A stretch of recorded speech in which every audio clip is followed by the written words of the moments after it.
This is the President McCormack Podcast with your host, Mark McCormack.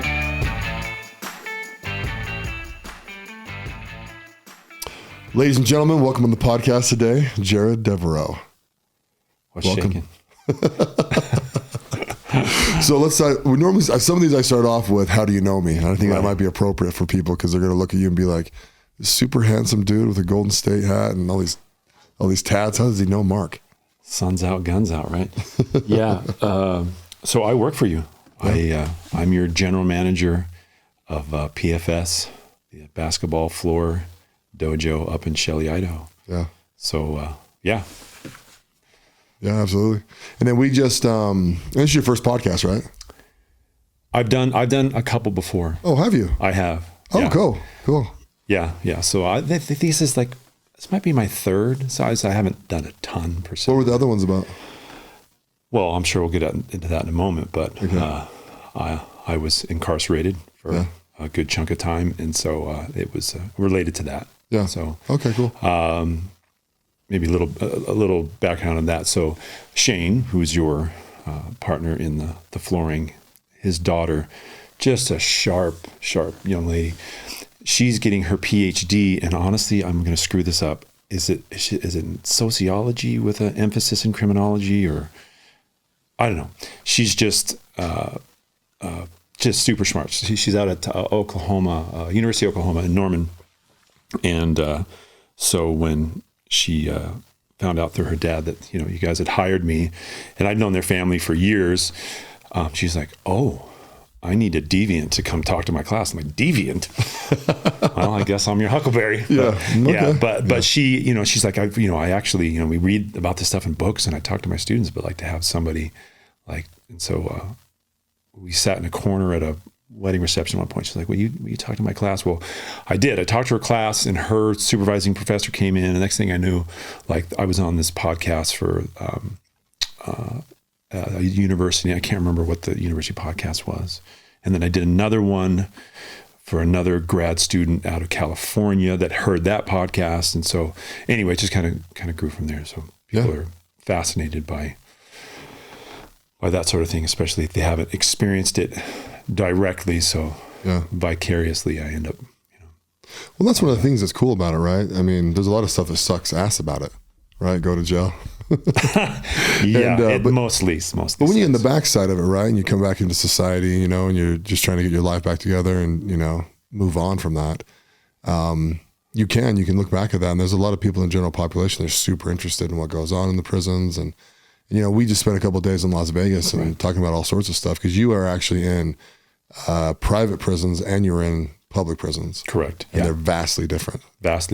So let's start off with, so why'd you go to prison? So everyone. Embezzlement. Yeah. Grand Theft Embezzlement. Boy, that could be another podcast in itself. Yeah. All the horrible decisions that I had made, but to put it in a really tight package, I was living outside my means, and my way of trying to keep up with the Kardashians, so to speak, was using my business, and I took money that didn't belong to me. Yeah, I mean just being straight up, and I made all sorts of justifications. I thought, well, I'll put it back, or nobody will know, or maybe looking back on it, I mean, there's a great deal. I have a great deal of shame for that. Yeah. But no, since you've served your time and you're out, why do you feel so much shame about it? Oh, that's a great question. It's a personal challenge for myself, because I think one of the reasons that I got in that situation was, we talked about this the past couple of days, you and I, so I'll tie it into that. Growing up in the Mormon religion, there's a lot of pretense, and you feel like you have to meet a certain standard or look a certain way. I think as a man, you can get really tied up into success, the things that you have, the money you make, the title you even have at work, right? And so that's where it starts. You screw up And it can be incredibly vulnerable to look at the people around you and go say, hey, I got into a mortgage that I can't afford. Hey, I got into a relationship and I'm struggling with my wife to balance our finances. I mean, just real straight up real shit. And instead you go, yeah, I don't want anybody to know this garbage. So so shame has to do with, and this is kind of the path I'm on, is to the courage to be really vulnerable and go, I fucked up. And this is how I fucked up.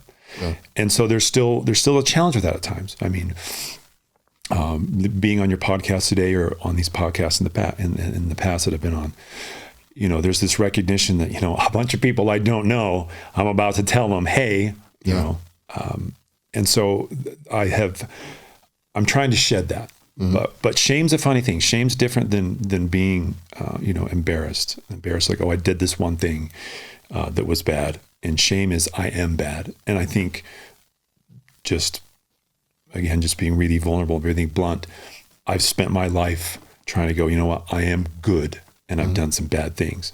But there's still that part of me that, you know, with the shame, which is like, you know, I am bad. And so, yeah, you know, there's just, it's something I still wrestle with because I deep down, I want to be free. And part of being free is the courage of just saying it like it is, getting rid of the pretense, getting down and dirty, warts and all. And that can be tough for all of us. And so I'm trying to be that. But, how long have you been out for? Let's see. It's February now. I got out in August of 21. So I'm cruising towards about 18 months, 16, 17 months. Yeah. And you started working for us right away, right? Yeah. Almost within a month or two, a month or so of getting out. Yeah. It was funny when Shane asked me about it, you know, he goes, hey, we got this guy and, you know, hey, I want a felon to come work for. Yeah. But the thing with me, honestly, and you didn't know this at the time, but like in my background, I was like, was he a good worker? And he's like, yeah, it'll be the best. I'll watch him, you know, like, you know, I was betting, babe, you know. Yeah, sure. And I said, yeah, go ahead. And we used to hire guys from the prison at my other manufacturing company, like a lot of them, 20 or 30, 40 of them, you know. And after they got done, you know, the idea was that they could keep their job once they're out, you know, but every single one of them was out of state, dude. So the second they were free, they wanted to go find their family and friends and whatever, right? You know, some of them stayed. We probably had, I don't know, maybe 4 or 5 of them. One guy stayed for a long time. He worked for us for 7 or 8 years. He ended up being an installer and, you know, doing all that kind of stuff. And I just never had a problem with it. In fact, one of the first things, I guess I didn't listen to the orientation very well, but, you know, we had these guys come in the first couple of weeks and we had to go unload a job, right? Yeah. So I was like, oh, I'll take the guys, right? There was like 6 of them. You know, I'm like, hey, boys, come with me. We're going out. You know, we're going to go unload this project. And they're like, okay, you know, and they just jump in the van with us, you know, the big box truck in the van. And we had to go get some gas, you know. So I pull up to get gas in this box truck because we were going up to like Kaysville. And I'll never forget it because the guy, like, I go to get out and I'm like, all right, I'll be in a second. You guys want a drink or anything, you know? It's like what I always say. And the guy goes, oh, yeah, man, I'll do a Pepsi, you know? I was like, all right, cool. And the other guy said, whatever, right? And he looks at me, he goes, don't worry, man, we won't run. And I like looked at him and for like a moment, it dawned on me. I was like, oh shit, I'm actually hauling around like live prisoners. You know what I mean? And then I was like, thank you, you know? So then I fill up with gas, I go grab him a drink and I come back out there and we're like driving down the road and I'm like, are you guys allowed to leave the facility? And they're like, no. And I'm like, oh, too funny. I'm like, but at this point we're pot committed, so we're going, right? So yeah, we show up, all the guys are fine, right? We and they came every day with the sack lunch, right? You know, prison issued sack lunch. And that shit's terrible. So we go and unload this thing, you know, it's like, you know, 3-4 hours of unloading, right? So we're coming back, you know, and it's like almost lunchtime. So we stop into a Polo Burger and I'm like, you guys want some hamburgers? And they're just like, oh, hell God, yeah. You know, absolutely. I'm like, cool, you know, like it was weird because like this overwhelming, like just the way they were saying things, I felt like they were grateful. So they're eating all, you know, eating fries and hamburgers and, you know, blah, blah, blah, blah. And, and like the one guy, God, I can't remember what he said, but he was like, dude, I haven't ate a hamburger in 7 years. Yeah. And I was like, this is bizarre, man. I'm like, to me, it just seems so normal. And you guys, this is like freaking, you know, the best meal you've had forever. you know? So I remember I used to buy them lunch all the time, you know, at least once a week, you know? And that's back when we worked 4 days a week. And they loved working for us, man. They loved it. And they had to go through a program where they worked at like this farm that the prison owned, you know, or like a garden or something like that. And you had to earn your way. And some of these guys would work there for 9 months before they were allowed to actually hit the workforce program or whatever they call it. And yeah, dude. And then one day the sheriff's county just wrapped the program up and just stopped it. Interesting. It was over. That's sad. You know, it's the gratitude thing you're talking about. So I did 5 years. I was given a 20-year sentence. You know, I thought my life was over. Let me ask you about that real quick. Yeah, when you got that sentence, did you shit your pants? Oh boy. I'll revisit this moment with you real quick because it's a few months before that. So I pled guilty, and man, because I pled guilty, I'd done something wrong.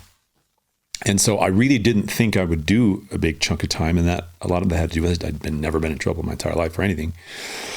You know, I had a family, I owned a business, a successful business, and you know, I'm like, I'm not a hardened criminal, but the judge just came down on me hard, and she was the oldest in age, and also the oldest sitting judge in Ada County, Idaho. And they have this person they call a pre-sentence investigator who after, you know, looking at the crime, when it comes up to sentencing time, they make a recommendation to the judge. And there's this document, this big old thick document. And they go and they interview in person. They interview the victims of the crime, and they try to collect all the information. And based on that, they present it to the judge. And, you know, this is what we think should happen in sentencing. And so my attorney, just, you know, 30 minutes before we meet in this, you know, room, I'm shackled up, and he's like, hey, well, here's the good news. I mean, here's the pre-sentence. And, you know, they recommended that I be released on probation. And I immediately felt better. This is after I've been in Ada County jail for months. And that's a whole nother, once again, another whole podcast of the nightmare of being in jail versus prison. But, and I felt better. And he's like, well, hold on. He's like, look, I don't see any way that they're not going to want you to do some time. You know, maybe 18 months, 2 years. 2 years! I mean, I'd already been in, and the time you spend gets credited, you know, so that must like 6 months. I'm like, I can't do it, man. I'm going to die. It's like, well, you know, I'm going to ask for a rider. This is where they retain jurisdiction. They call it a rider for slang, which is where they send you through some programming, some classes, and then they release you on probation. But, you know, it ends up doing more time. But he's like, you know, probably going to do a little bit. And so I was resigned to that. So I had set that in my mind. We got into sentencing, and they assigned my case a special prosecutor, one that deals with high-end crimes, murders, things like that. And they considered mine that because for whatever reason, I ended up I was on the news, you know, Pablo Escobar, the Sunday edition of the Idaho Statesman, right? You know, in color above the fold, like that was me. I was public enemy number one. And these prosecutors, they don't want to lose. And so she's like, you know, I want you to hang. So in sentencing is normally really short. Well, I was supposed to be sentenced early in the day. They kept kicking me down. So I sat in this, you know, room like this, but with no windows, in shackles for like 12 hours. They'd come and got me from the prison at like 4:30 in the morning, shackle you up in your room. They come in every so often. Hey, your sentencing's been set down. I finally get in there. I'm the last sentence of the day. And by that point, she's tired. She's pissed off the judge. I mean, you know, probably, you know, hasn't had a Snickers in a while. And so the prosecutor has a chance to say, well, this is the sentence I think they should have and why. And it usually is really fast. Well, she decided to do something different. This courtroom's packed with people or whatever. She had a 45-minute PowerPoint presentation on what a piece of shit I was. And it can be really strange to have somebody create a narrative about your life, especially when when you've screwed up, and everything now is through that lens. They had a picture, the Christmas before this, I'd always wanted to do the Christmas vacation thing where you just light your house up where you can see it from space. So I did that. I did it myself. I crawled all over in this massive house and super scene. Like I lit this thing up. So they had that, they showed that picture off Facebook. I mean, look at how this guy's living. Look at his house, and it did look beautiful. But I'm like, wait, why is this bad? Like, but this 45-minute thing. And then I had a chance to make a statement. And I blubbered through. I cried like an absolute bitch while I'm blubbering through this thing. Just like, and I kind of rehearsed this thing in my mind. And it was just a nightmare. So they read this. So getting back to your question, on this, building up to it, but yeah. She says, so she's like, I'm, sentencing to 20 years. And what's funny is that I stopped crying, and there was something that just like severed. And even my attorney slumped in his chair. I don't think that he clearly didn't think that was going to happen. A few sentences before, so they don't bring you in, right at the last second. There's usually you're waiting on somebody, and the guy just in front of me, I mean, raped a 15-year-old 3 times. He got to go home on probation, right? I'm going to prison for 20 fucking years with, I had a chance to parole, but I had to do a minimum of 5. But, you don't hear the 5, you hear the 20. And again, just something severed. And it's horrible. No, I didn't shit my pants. It was worse than that. It was like I had died. Yeah. And it was really that way. So it's just like I think I probably almost passed out. I remember feeling really lightheaded. The edges of the room, came in like this. I remember standing up and kind of like, I'm shackled, shaking my attorney's hand and just being like, I couldn't wrap my mind around it. The officer, they take you out this back area to this back stairway elevator, and all the lights were off. And so I'm in the dark, standing there shackled with 2 officers. And it's just dead quiet. And there was kind of this hustle and bustle. So in the basement of Ada County Courthouse is where they keep all the, everybody's shackled up, and it's a hubbub. They got officers everywhere in these little holding tanks. And I come down this elevator into that area, and all the lights are off. It's like a strange dream, because earlier, in the couple times I'd been there before for court stuff, I mean, it's just teeming with officers and people in the orange jumpsuits and all that. And it's just empty. The lights are off. He's like, hold on a second, let me turn the light so I can see. Because it was dark, I couldn't even see into the room. And it literally felt like a journey into hell. And I hadn't seen or hugged my kids. I looked over my shoulder barely and saw my brother was sitting in the back, just looking grim as hell. And it just was terrible. And so anyway, this officer says to me, are you okay? Because I clearly was quiet. I'm shuffling along, and he's like, I'm going to drive back to the prison. Normally you would ride in a van or a bus full of a bunch of dudes. And he's like, are you okay? Are you thinking about harming yourself? And I'm like, no, harm's already been done, and I'm a dead man. And he's like, are you thinking about harming yourself? And he's concerned. I'm like, no, I'm not going to harm myself. It's just, I'm dead already. And he was really, he sat me down, he brought another person, watched me for a minute. I'm like, I'm not going to harm myself. It just, and I couldn't articulate it at the time. There's just too much, but it's like you've heard the term ego death. I'm probably sure. This idea that this separation from, what you identify as yourself. And you can tell yourself a story about who you are. I'm a dad. I'm a business owner. I'm whatever. I played basketball. Whatever these ego statements are about who you are.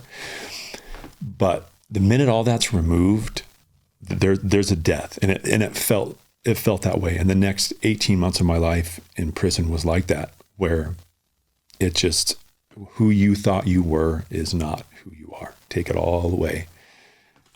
There's something amazing about that, but there are no shortcuts. You have to go through that moment where I really have to think about who am I? Not the watch I wear, or the hats, or the job. That's like, who am I as a person? And there's an opportunity in that, but it doesn't feel like opportunity. When you're dying, it doesn't feel like opportunity. It feels like nothing. It feels like an empty room, empty chairs, and a lone officer saying, are you okay? No, I'm not okay. I don't know what I am, because I've never experienced this before. So, yeah. Long answer, but that's that's exactly what I wanted to hear. I just wanted to know what it really felt like. Because people going to jail is not uncommon. You know, you hear about it all the time. That's just it. You know, there's documentaries about it. There's all this stuff about it, you know, but like the real humanity of it, you know, where you get sentenced, you know, and you've gone through court and you're already in prison, you know, and you got all this stuff going on, you know, and then you get that sentence and it's like, okay, you know, like what you said, a rapist, you know, ended up walking home. I mean, these guys that peddle little kids, man, get 3 years. Yeah. You know, like there's definitely an inequality and inequity inside the prison system.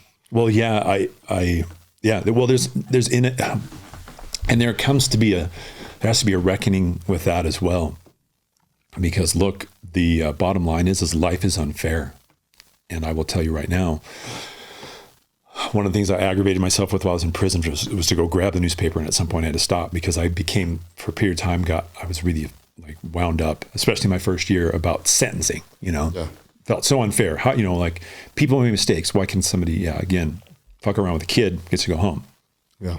Or in my case, other men stealing money or whatever. Well, they stole more than I did, or they were, you know, they have some other, connection or thing. But and I can understand from the life of certain men that continue to commit crimes or traffic drugs or whatever. There's a cynicism that happens because they go, well, some people can lie, cheat, and steal, and they can. It's okay. They're heroes, and some can't. And I guess I'm one of the guys that can't.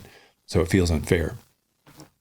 Life's unfair, and so for each man you have to reckon with that as well. Like, what am I going to do with the unfairness? Oh. And some guys can't let it go. They have a chip on their shoulder. I think you have to live to the standards you set for yourself and the values you set for yourself. And even that can be difficult because it's not something you teach in school where you go, okay, everybody, like, sit down. I want you all to write down your value hierarchy. What matters to you most? And can you live a life where you're true to your own values? So yeah, that's it. Unfairness is a thing. And that's something that, the state or government owned and operated prison versus private prison is another one of those things. Like how is this even possible that someone can make a profit, a private entity, off of warehousing guys and encourage long sentences and all these other things? And you get into that scenario and you have officers and wardens and people like that trafficking massive amounts of drugs and other paraphernalia and stuff like that. And so this whole I struggle with black and white, and I always will. There is no such thing. There is too much color to this. And I will tell you right now, this recent thing with the Memphis police officers, this is terrible. I can't remember the name of the most current victim, but it doesn't matter. It doesn't matter if you're a cowboy or an Indian, man. You need to treat people with love and respect and compassion. And it's something I think we all, need to do better and need to do better with ourselves. But if you're looking for fairness, you're not going to find it in the criminal justice system. No, it's adversarial. Yeah. And these guys you're talking about, that come out, haven't had a burger for 7 years, that sort of thing. This is the cool part. Like when I talk about my experiences, so I've said this to many people, most amazing, wonderful, awful thing that ever happened to me. Because you come out the other side of it. And if you've done your time and done it well, I think you make a significant human change. And I feel that for myself, Oh, absolutely. Yeah. Yeah. I mean, you're absolutely the best person to be running the company. The position that you're at. No, you are. No, I mean, you guys gave me a wonderful opportunity. And again, circling back to that moment, I thought my life was over. I didn't think I would ever, be sitting here, this last weekend. Yeah. I sat, sitting VIP with my, my family, my girlfriend and her family, which is now my family too. Yeah. And having this amazing experience and leading this company. Like, dude, I'll tell you right now, it's amazing. Yeah. But it's the right time in my life. I'm in the right place. I'm where I'm supposed to be. And it takes a certain amount of genius, on Shane's part and your part to recognize that. And I think it takes a certain amount of genius to take these men that have made mistakes, give them a soda and burger and say, hey, look, let that shit go. Yeah. See, I've always felt in my world, not that, I'm a major thing of this, but like, I just want to be like a shelter from the storm for people, like, yeah, I'm not involved in that crime. Those guys that worked for me in the past, I'm not involved in that crime. It wasn't to me. I don't condone the crime. I don't even know the crimes they committed, to be honest. None of them were there. Some of them were felons, but nothing nonviolent, right? So it was nothing like murders or rapes. Yeah, they can't. Yeah, they can't. Yeah. They can't do those programs if they. Yeah, so most of it was drugs. I'm sure. And lots. That's the majority of what's in prison, honestly. And so I always look at these guys, and it's like, you earned this. You're getting punished now. You earned the right to come work. I want you to come to a place that you at least like. We let them pick the music. We let them. Oh man, yeah. They were there every day from 6 to 4:30 with a half an hour lunch break. You know what I mean? Like they just. It wasn't like we were catering to them, but we're also kind of like, we don't really care. What do you want to listen to? I want to listen to AC/DC. All right, throw it on. You know what I mean? Oh man. And it just kind of created a nice relationship, especially for me, because I can ask any of them to do anything, and they're just be like, absolutely, boss. They're all running all over the place. And keep in mind, I was like a 27-year-old boss back then, 28-year-old boss. But and people make mistakes, all sorts of mistakes. Some are less forgivable than others. For sure. Like you diddle a kid, which is funny because the prison system kind of eats those boys up and spits them out anyways. Absolutely. Yeah. And so, but I don't know. Yeah, forgiveness is a real thing. It's really hard to ask for forgiveness if you won't give it. It's really hard to accept forgiveness. Oh, I bet. Yeah. I that's, again, something I even wrestle with now. And I try to, coming back into the world again, my family, my kids. And I appreciate your patience with me during this interview too, because I find myself getting really emotional visiting this stuff. So,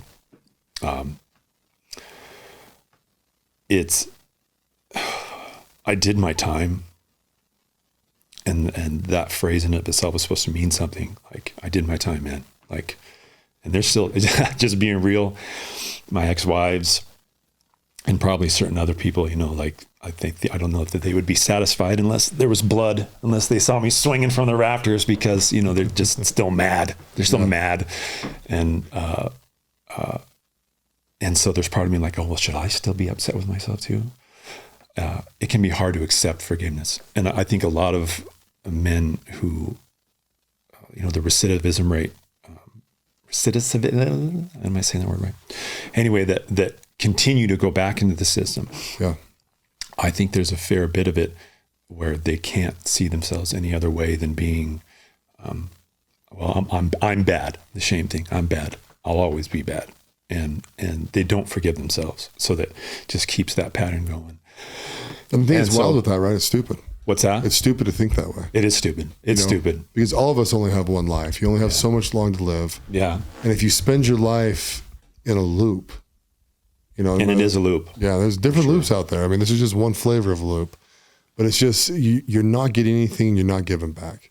Yeah. And if you wrong somebody, right, you got to make it right. Yeah. If you wrong society, I guess is how they look at prison, right?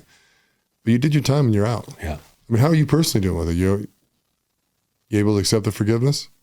Some days yes, some days no.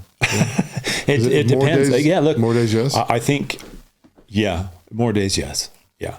More days yes. Because you have to.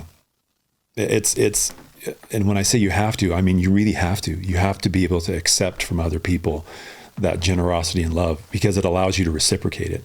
The minute you shut that off, then you can't give it to others, and you must. I know for myself, this is where I talk about how amazing and wonderful it was, because there's this thing in the Christian religion about, forgiveness and love and that sort of thing. And I generally think that's a lip service.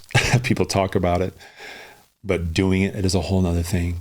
And I will tell you, when you do time with men who've made mistakes, and you're in the trenches every day, and I mean in the trenches. I've been in prison riots. I've watched just horrible things done to people. It's survival, the people you're around. And then I'm not talking always, it's some gang members or white supremacists or whatever. Sometimes it's the officers. The people that are supposed to protect you. You're vulnerable. It's about survival. And when you're living in a space like that, the amount of trust and acceptance and love you must have to have each other's backs. And so you do time with guys that have made mistakes like you have, and you begin to see them as human beings.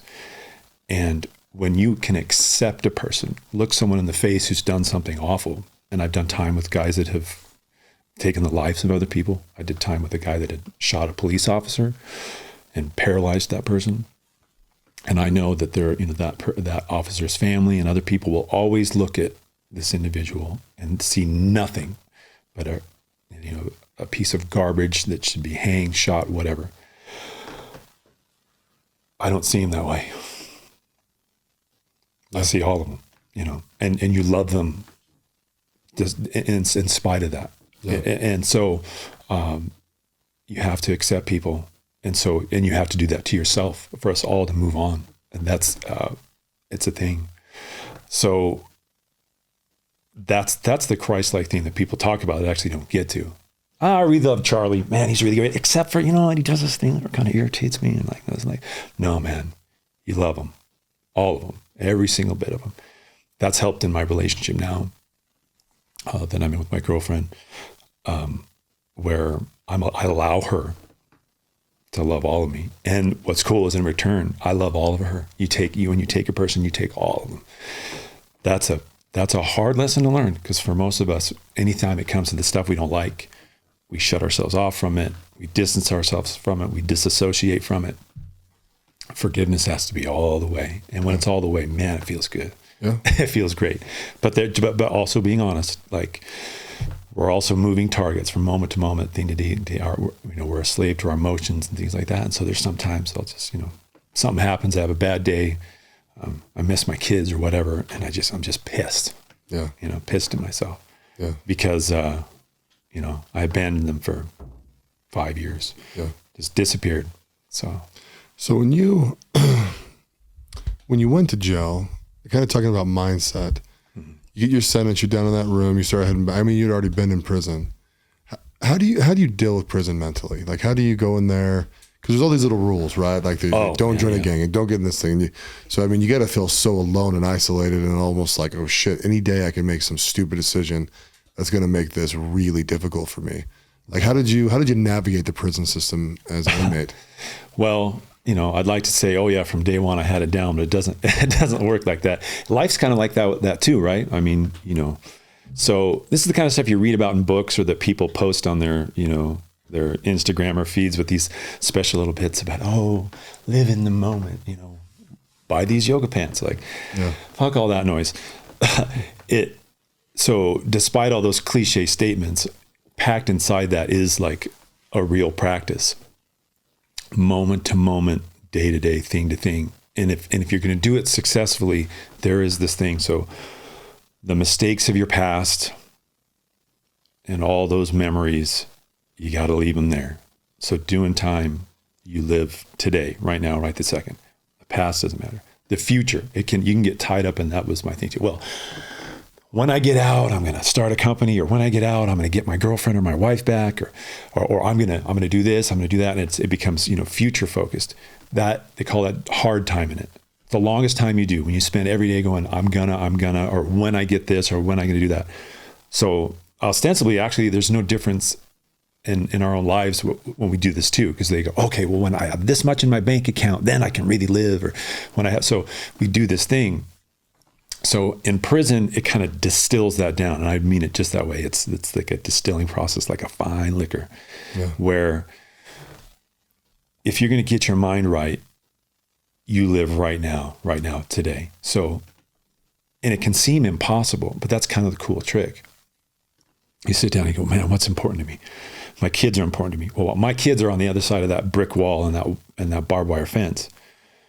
How do I keep a relationship with my kids that's deep and meaningful when I can't touch them, when I can't hold them, when I can't hug them? So another good portion of this time I did. So there's visitation and stuff like that allowed. But in my case, they sent me to Mexico, basically, Texas-Mexican border on a private prison. Ain't nobody coming down to visit your ass.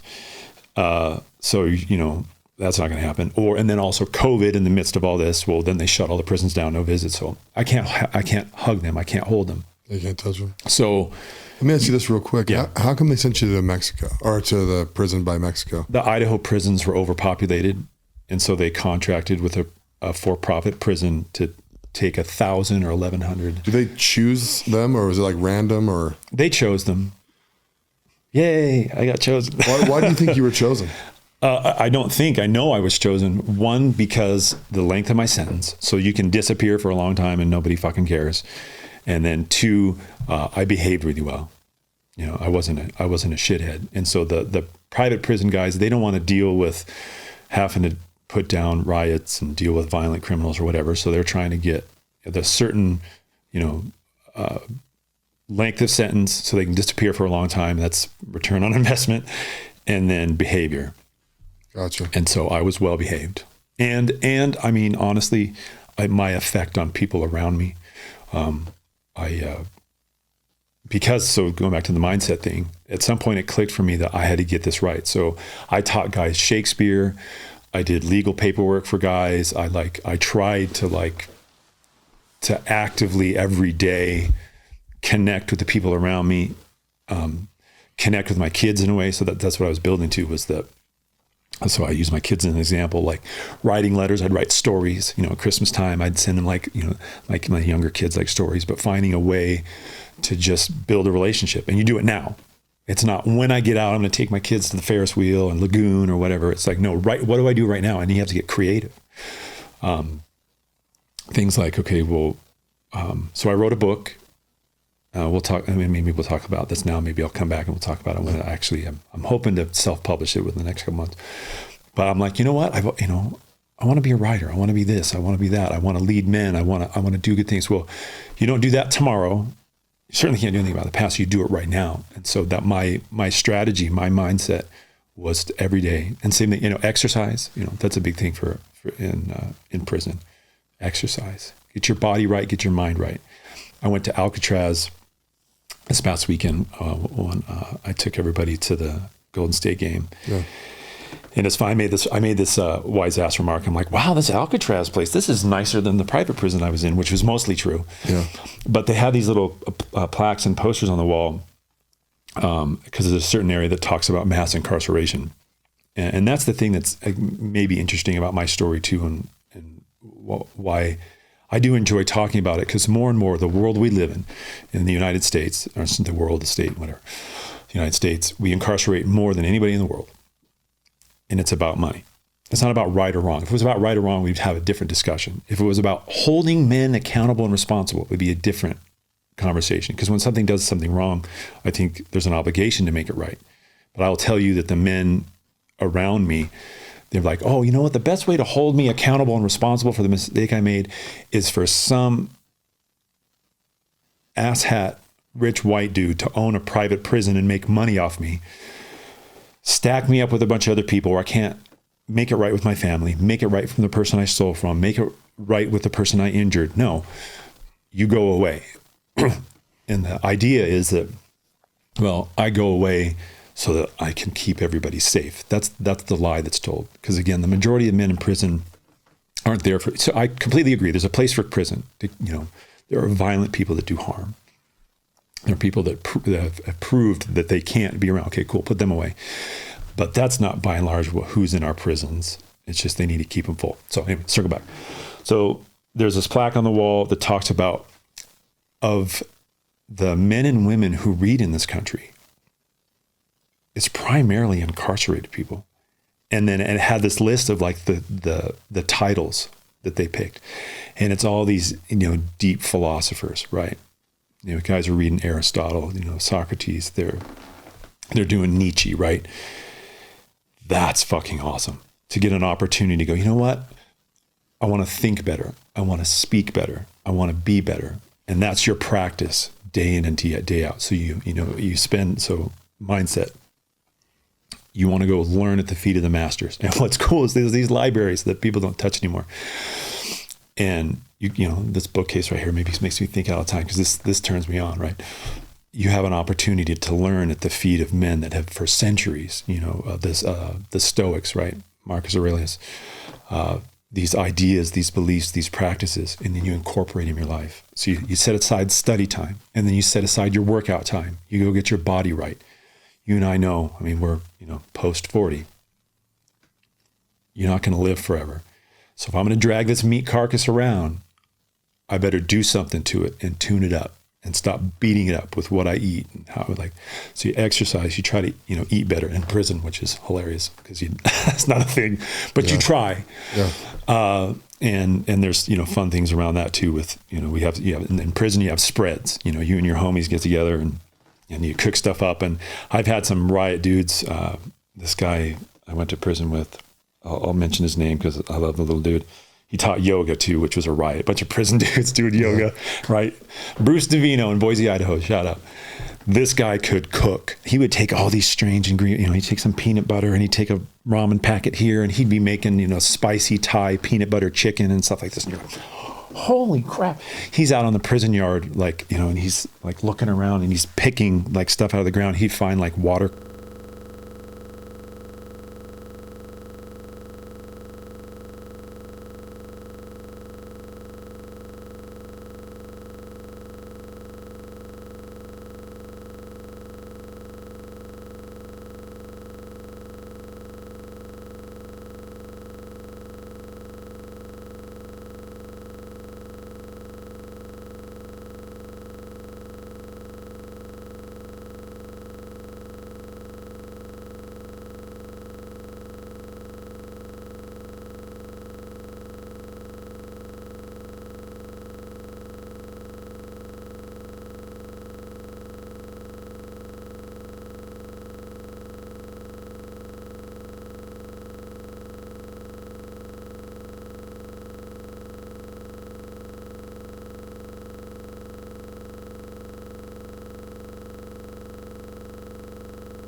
Thanks for listening to the President McCormack Podcast, brought to you by McCormack Foundation, Saxton Fund, ADP Lemco, and Professional Floor Systems. Make sure you subscribe to the podcast and keep up with Mark on Instagram at President McCormack.